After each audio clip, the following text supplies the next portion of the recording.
Quick roster update. No changes from yesterday? Nope, same as yesterday. Andy's in nets. Bergdorfer is going to take the warm-up. He's the extra guy. We're keeping Gabrick out just to get rid of a little nagging thing. It's not an injury, so I think it's more precaution than anything. We don't want it to get worse. But, yeah, Burroughs is back in. That's where we are. You hope? Sir, probably should ask you this yesterday with Burroughs being back, but what do you expect from him now that he's back? It's been a kind of a long time here. Well, I'd love to say he's probably, he's going to look great, but the reality, he hasn't played in a long time. So I think right now for him is to keep things simple, bring what he brings, and not try to overdo things and then build it up as he goes along. Because I mean, anybody that hasn't played for that long period of time, the good thing is it wasn't an injury. So at least, he's not going to be set back with, not being able to practice or train his legs or so on and so on, or being scared of anything physical that he's going to encounter, whether it's shoulders or things like that. So that's the good thing. In that respect, he was able to keep himself very in shape, but in shape and game shape is not the same thing. So right now he's got to get wet, and I'll start him with hard grinding guys so that he can hard grind it with O'Brien and McCormick, and he can lead those guys with the obviously the attributes that he has in terms of the intangibles for sure. No doubt you're hoping that he can benefit from the energy that those two players, his two line mates, are bringing to the team. Yeah, I mean they're two high energy guys, and if I look at O'Brien last game, I actually don't like to do that. Usually I don't like to put clips with the players of young guys, new guys coming in and putting them on a pedestal, but I had to because I had a few really good clips of him driving extremely hard and playing really well defensively.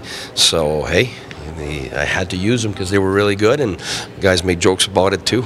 But yeah, no, it's hopefully he can sustain that. We'll see tonight. This is a hard grinding team. This is a meat and potatoes team that outworks their opponent, draw from the energy from their fans, and we know that. So that'll be one of those games that we have to match that intensity for sure, and go from there.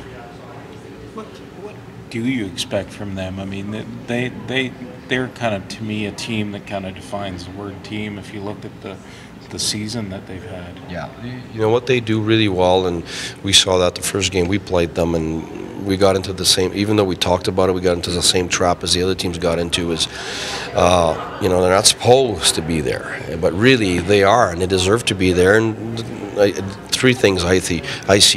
First is they outwork the opponent.